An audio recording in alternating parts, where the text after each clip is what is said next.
Okay, Assalamualaikum warahmatullahi wabarakatuh.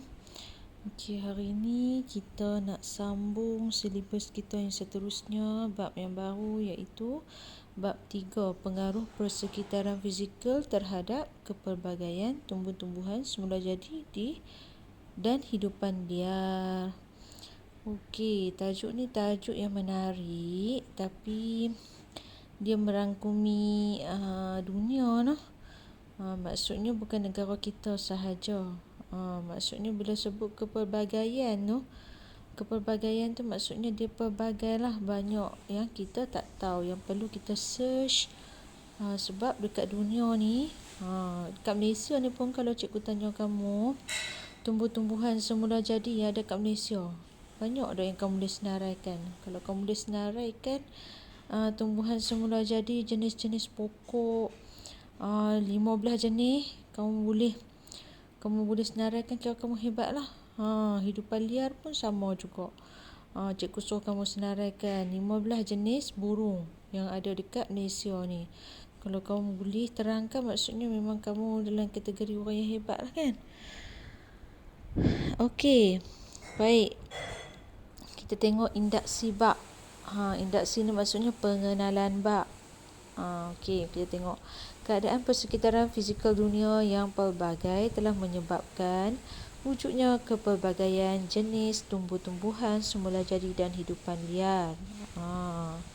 Kan, persekitaran fizikal yang mempengaruhi kepelbagaian tumbuh-tumbuhan dan hidupan liar.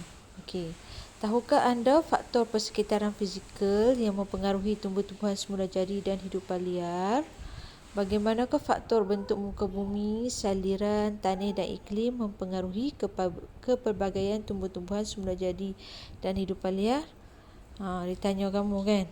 Ditanya kamu faktor-faktor apa yang menyebabkan kepelbagaian. Kan, mesti ada faktor dia, mesti ada sebab. Kenapa kat kawasan ni, dekat Malaysia lain, dekat Thailand mungkin lebih kurang sama sebab kita berdekatan, kita jiran dengan Thailand. Kalau dekat Kanada lain. Kenapa? Mesti ada punca dia kan, mesti ada faktor dia. Okey, dalam bab 3 ni kita nak rungkai apa yang menyebabkan perbezaan tersebut. Okey, kita tengok sepintas lalu. Okey, faktor-faktor persekitaran fizikal terbahagi kepada 4. Bila sebut persekitaran fizikal, maksudnya benda yang kita nampak, fizikal kan, secara mata kasar dia. Okey, pertama sekali adalah bentuk muka bumi. Kedua, saliran. Ketiga, tanah. Dan yang terakhir adalah iklim.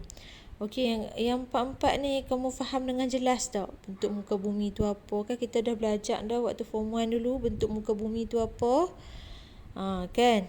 Saliran, tanah dan iklim. Empat-empat tu harapnya kamu jelas lah no? Sebelum kita teruskan.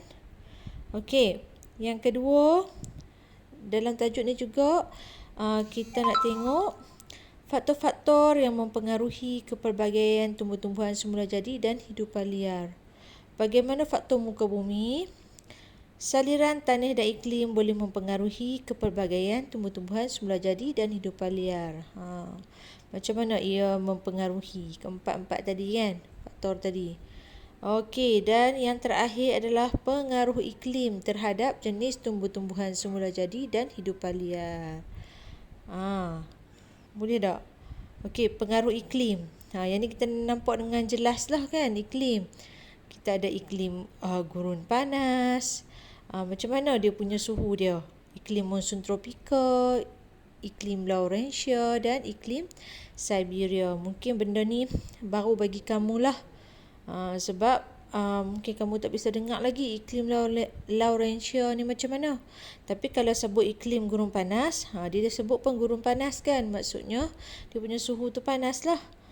Monsun tropika tu macam mana, Laurentia tu macam mana, dan last sekali Siberia macam mana. Tak apa, kita akan masuk nanti slow-slow. Biar lambat asalkan selamat, jangan tersasar kan, jangan jadi ajaran sesat. Kita belajar Okey, seterusnya. Okey, kita nak pergi satu persatu. Kita pergi 3.1 dulu, no? Okey, 3.1, subtopik yang pertama. Okey, faktor-faktor persekitaran fizikal yang mempengaruhi kepelbagaian tumbuh-tumbuhan semula jadi dan hidupan liar. Fizikal yang kita nampak. Okey, tengok pelajar tu cakap apa. Dunia kita kaya dengan pelbagai jenis tumbuh-tumbuhan semula jadi dan hidupan liar yang berbeza-beza mengikut persekitaran fizikal merangkumi bentuk muka bumi, saliran tanah dan iklim. 4 tu saja yang kita nak highlight. Ciri fizikal tersebut kan. Okey, kita tengok satu persatu iklim tu. Apa maksud iklim? Kita nak start daripada bentuk muka bumi dulu. Kita start daripada bentuk muka bumi dulu nah. Okey. Bentuk muka bumi merujuk ke pelbagaian, ciri serta ketinggian sesuatu permukaan daratan yang diukur dari aras laut. Kalau kita sebut tanah tinggi, dia punya ketinggian adalah lebih tinggi berbanding tanah rata. Betul tak? Nama pun tanah tinggi. Jadi dia punya ketinggian daripada aras laut adalah lebih tinggi. Okey. Ada yang tertanya dah aras laut tu apa? Kamu biasa naik tak kapal terbang? Kapal terbang. Kan bila kamu terbang kan, pilot mesti bagi tahu ataupun co-pilot bagi tahu berapa ketinggian kamu berdasarkan aras laut. Dia bagi tahu 1000 kaki. Kan? Jadi bentuk muka bumi tu diukur daripada aras laut. Maksudnya kalau tanah tinggi, hidupan dia berbeza daripada tanah rata. Tumbuh-tumbuhan pun mesti berbeza sebab suhu bila makin meningkat, bila makin tinggi kawasan tu dia jadi lebih sejuk kan. Jadi ada hidupan yang boleh hidup kat situ, survival kat situ. Dia hiduplah kat situ kan. Jadi banyaklah hidupan tersebut kat situ. Boleh kan? Boleh tak kamu kaitkan? Okey, itu secara umumnya nah. Okey, seterusnya adalah saliran. Okey, saliran merujuk ciri-ciri pola aliran sungai dan cawangannya serta kuantiti air yang mengairi sesuatu kawasan bentuk muka bumi. Saliran ni maksudnya kuantiti air lah. Kita perlukan saliran. Macam manusia perlukan saliran kan, memerlukan air untuk hidup. Sama juga macam hidupan. Bila nama hidupan, sama ada tumbuh-tumbuhan ataupun hidupan liar, semuanya memerlukan air untuk terus hidup. Okey, dia berbeza lah maksudnya. Ada setengah hidupan tu, contohnya tumbuh-tumbuhan kan, dia ada keupayaan untuk menyimpan air. Bila dapat air tu dia boleh simpan. Kiranya waktu musim panas, dia boleh hidup. Contoh macam kaktus kan. Jadi sebab tu kaktus dia banyak hidup dekat kawasan yang gurun panas. Yang panas macam tu. Ada setengah macam padi. Padi kan kita kat sini kan. Siapa ayah dia kat sini yang duk buat padi? Yang duk buat sawah padi. Mengusaha padi.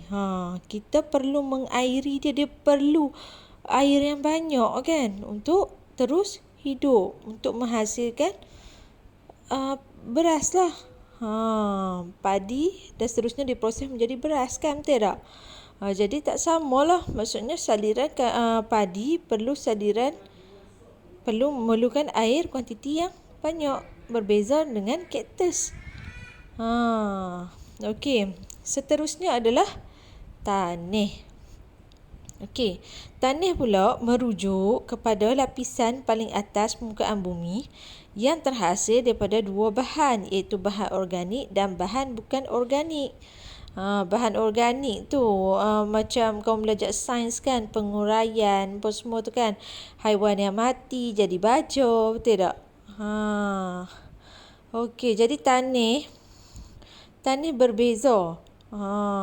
Berbeza mengikut itulah apa yang terhasil. Maksudnya apa benda yang macam tanah kan. Banyak mana benda yang diuraikan. Jadi dia akan menghasilkan jenis tanah yang berbeza. Tak sama mengikut tempat kan. Jadi ikut kesesuaian tempat tu lah. Kalau kita kat Malaysia ni kita ada jenis tanah macam mana? Kat Malaysia kita ada jenis tanah alluvium. Alluvium dia sesuai untuk tanaman padi. Okey, kalau kat Malaysia lagi ada apa? Tanah apa? Tanah apa kat Malaysia? Tanah laterit, tanah gambut. Yang sesuai untuk penanaman nenas. Yang tu kat Malaysia ada banyak lagi sebab kita punya tajuk ni bab 3 adalah merangkumi dunia. Ada banyak lagi jenis-jenis tanah yang wujud dekat negara-negara lain. Betul tak? Jadi kita akan pergi satu persatu. Sebab tu cikgu kata tajuk ni best, tajuk ni menarik sebab dia merangkumi dunia, tapi ilmu dia sangatlah luas. Jadi kalau kamu rajin, kamu cari lagi banyak yang kamu akan dapat. Gunakan sebaiknya internet yang kamu ada sekarang ni, internet di hujung jari kan. Esok ni dah masuk sekolah, kamu dah kena internet kamu dah kena limit. Kalau nak cari maklumat apa, kena sewa bilik komputer. Jadi sekarang ni tumpang duk ada kat kamu, kamu boleh cari. Okey, baik. Tu tanah. Okey, last sekali adalah iklim. Iklim pula merujuk kombinasi beberapa elemen. Iklim ni merujuk kombinasi beberapa elemen seperti suhu, hujan, angin, tekanan udara, keadaan awan, serta kelembapan udara dan cahaya matahari dalam tempoh yang panjang di sesuatu kawasan. Nampak tak rupanya iklim ni kombinasi berapa elemen. Baru dia akan jadi berbeza mengikut negara kan, betul tak? Kenapa Malaysia ni tak ada salji. Sebab kedudukan kita ada di garisan khatulistiwa dekat dengan matahari. Macam mana salji nak turun? Kan? Okey, baik. Kita tengok secara umum dulu macam ni 3.1. Okey. Lepas ni kita akan masuk 3.2. Untuk video ni sampai 3.1 dulu nah. Sebab kita nak buat sesi soal jawab. Kamu tak faham yang mana boleh tanya dalam grup WhatsApp yang kita dah tubuhkan tu. Okey nah.